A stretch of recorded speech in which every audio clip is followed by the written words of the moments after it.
Hey, so what if I told you that being a go-getter is not really your personality? What if it's actually a coping mechanism? By the end of this video, you'll look completely differently at things you thought were traits of your personality that are actually coping mechanisms that you acquired during your lifetime to deal with difficult situations. My name is Alex, I'm a somatic and yoga coach, and I had my fair share of coping mechanisms that I thought were actually who I was, but then with time and with self-exploration, I understood that actually this was not really my personality.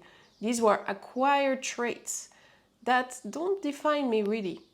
And that's what I want to share here in this video today. I want to give you 6 types of traits that you are sure or you're completely convinced that these are things that you can't change about yourself. They're just the way you are, but they were acquired. And by definition, anything that was acquired over time is something that's not innately you. It means that it's something that you became in order to deal with a difficult situation or to make sure that you're safe at that moment and that your nervous system can cope with whatever thing was coming up to you. And usually these things are rooted in childhood when we're more sensible, when we need more protection, and maybe we didn't get it when we needed it. So this is really the root of it, but this could also be acquired in your adult or teen years as well. It doesn't need to be only during that period of time. But I'm pretty sure you'll be surprised by some of these traits. You could have bet on it that this was who you really were. All right, so let's look at our first one, which is being a fast-paced go-getter. So I like this one because I know a few people like that, and usually they're characterized by being super fast, being quick-witted, and also having a low tolerance for people that go slower. They're kind of impatient, and if a person is more calm and grounded, their reaction will be to get agitated and to kind of want the person to finish their sentence. Maybe you recognize yourself in this. I don't know, but maybe not. Or maybe you saw somebody like that. And usually what this is just people that have this coping mechanism of going fast because that's what they learned keeps them safe.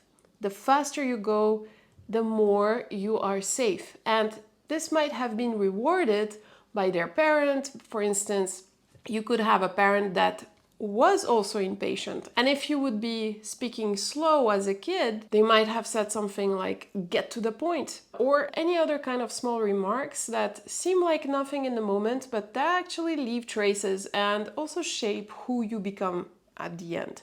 So again, it's not a personality trait per se. And why is it important to know is that such behaviors sometimes might affect us in a way that is not super positive for us. For instance, we're always on a very fast-paced, very activated nervous system mode. So it doesn't really allow us to relax properly because it usually leads to hypervigilance or a constant state of activation. So even if you're on a holiday, even if you're somewhere on a beach, your brain will always be racing, and that impatience will always keep you going, even if you actually need to take a break. And for those people, the problem is that they can't really take a break. And this is why it's important to realize that you can't just answer, this is just who I am, because no, you're not. It's an acquired thing. And as it was acquired, it can also be released. All right, so let's look at our board here and see what's the second one. So the second one is being a social chameleon. And I love this one because that's something that I was. And really, that one is, I mean, it's something that you think is amazing, right? Because you can go into any kind of environment, any kind of party, any kind of new place with people that you don't know, and you're kind of able to fit into any kind of environment. You'll never be excluded completely. You're always able to read the room, read the vibe, and fit right into that. I mean, in itself, it's also a great characteristic, and I like to keep some of that for me as well today because it serves me in some cases. But the problem with that is, again, as with all of these acquired coping mechanisms, and this one might be rooted in childhood as well, where you had to fit in into new environments and otherwise you would get rejected, or your parents were a bit unpredictable and you needed to read the room extremely carefully so that you are able to actually predict what they really want. And so it makes you more attuned to your external environment than to yourself. So the problem with that is exactly this, is that it teaches you to be disconnected from what you really want or what is happening inside of you. Even taking a decision is sometimes very difficult when you're a social chameleon because you're so attuned to people around you that you are becoming very, very disconnected from what's happening inside and what are the preferences.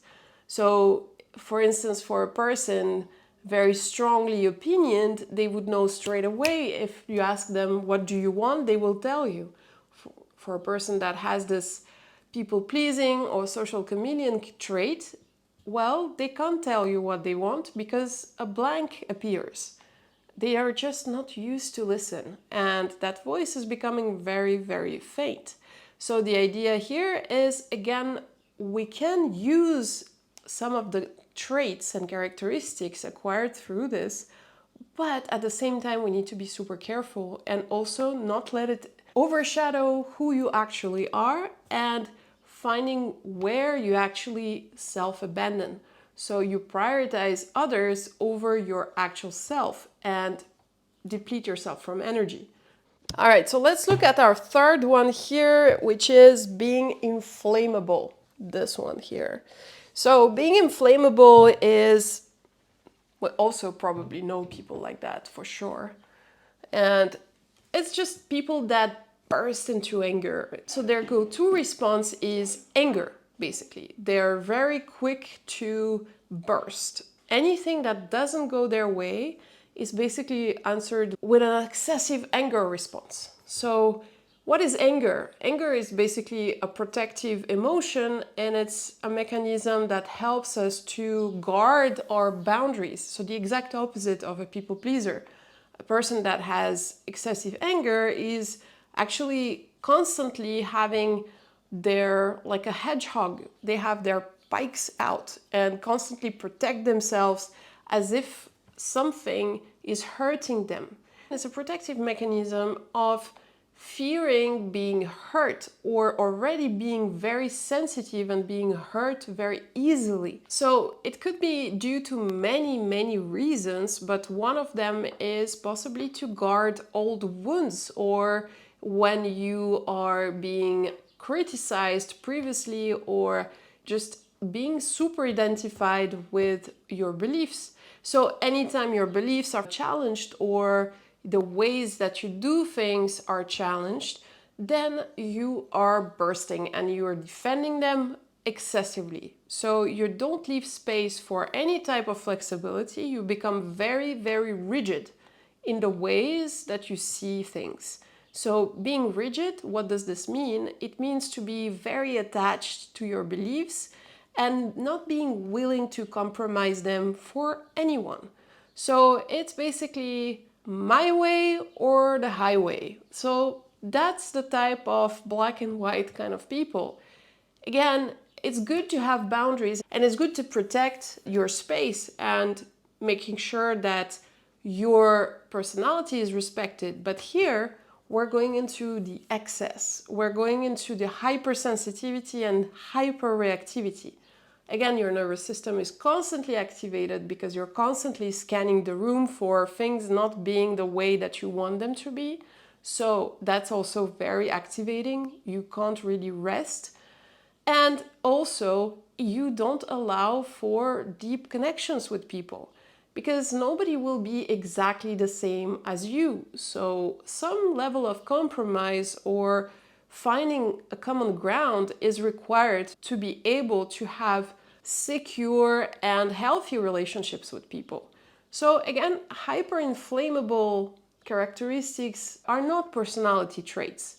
They are acquired, and they also can be released if you realize you have it and you realize that you can actually change it.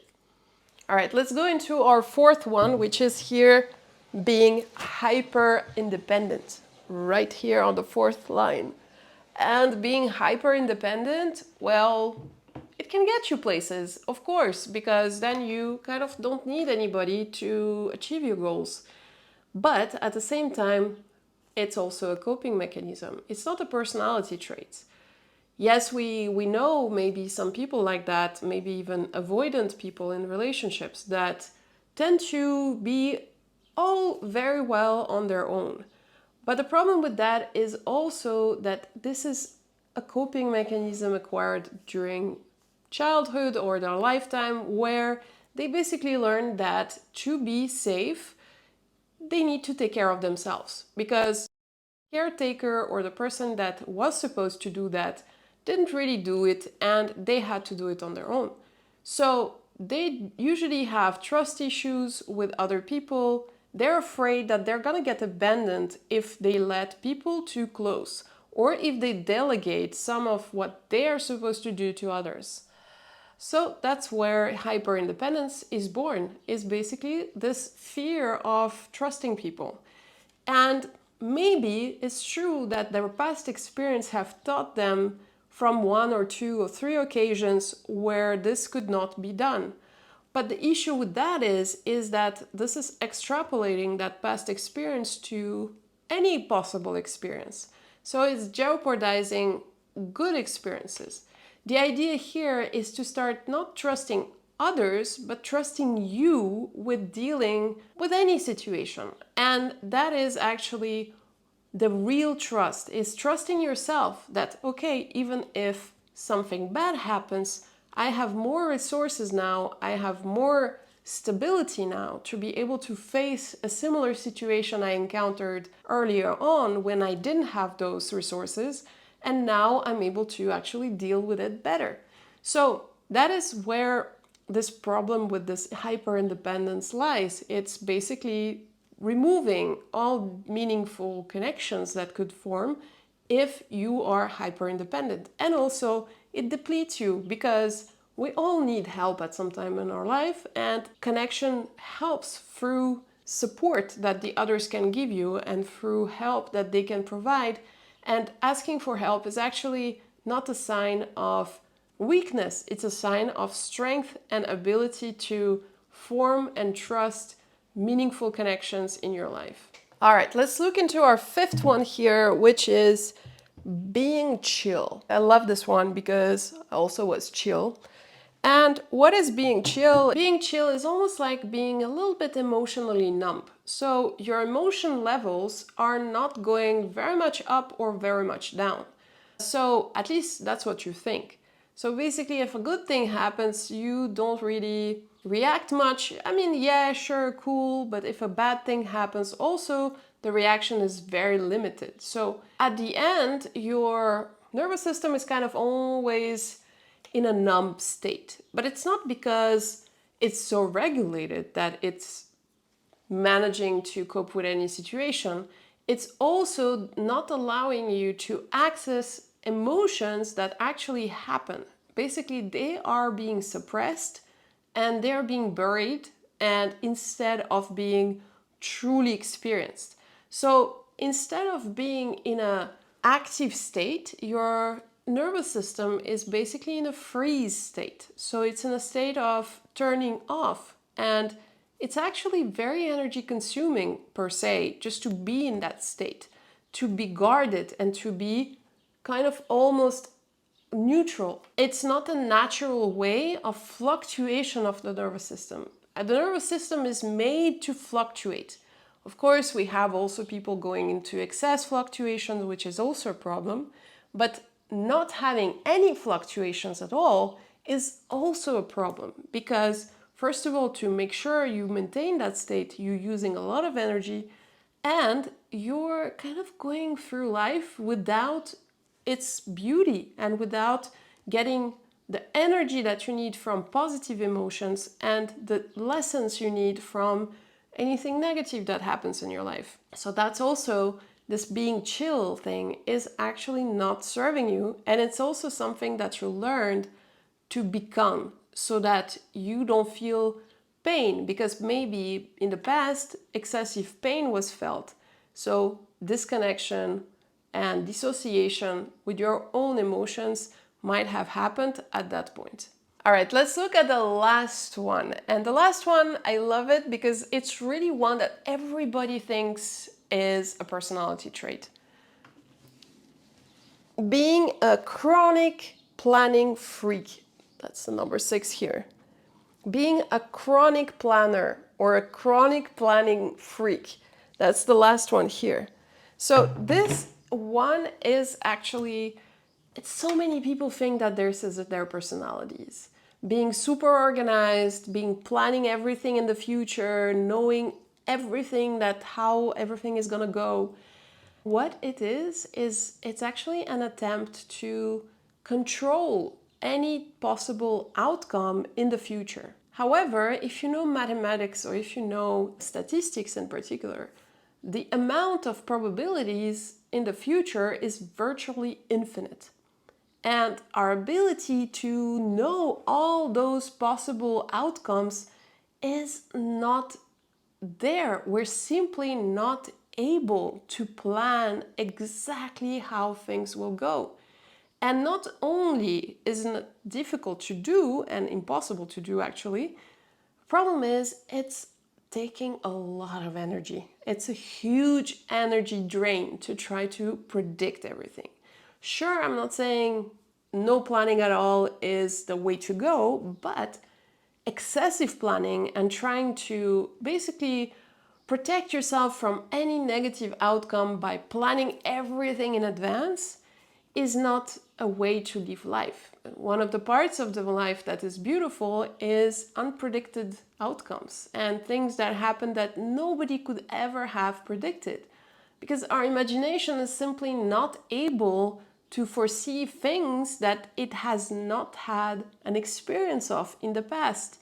And things can happen that we never had experience in the past. And that is the best type of experience. So actually, this over planning is an attempt to minimize risks, and it's also a coping mechanism that is acquired with time because something bad must have happened, something that wasn't planned, and from that point on, the coping mechanism was to actually try to plan out every possible outcome so that you stay in control of everything, you know all the possible scenarios that could happen, that could play out. But at the end, usually, if you notice, most of the time, the worst case scenarios that you imagine in your head never actually happen. And even if they do, it's not as bad as when we imagine this scenario happening in our head, because all the emotions of fear actually happen and cloud our judgment. Whereas in the present time, it's a different situation, so things could happen completely differently even if the scenario plans out. So again, a coping mechanism that needs release from, or at least awareness and reduction, just to let some space to have this element of unknown in your life as well, because this is where the magic actually happens. All right, thank you for watching this video until the end. I hope you enjoyed it, and I hope you saw some patterns in your life that you thought were your personality that are actually not, and see how they can affect you and why there might be a problem. So I invite you to just like, comment, and if you really like this content, subscribe to my channel. And also, if you want more content on this particular topic, I have a video in my list which is about how people change and what changes in people. So this is another interesting part about how these personality traits that we thought were personality are actually coping mechanisms and how they can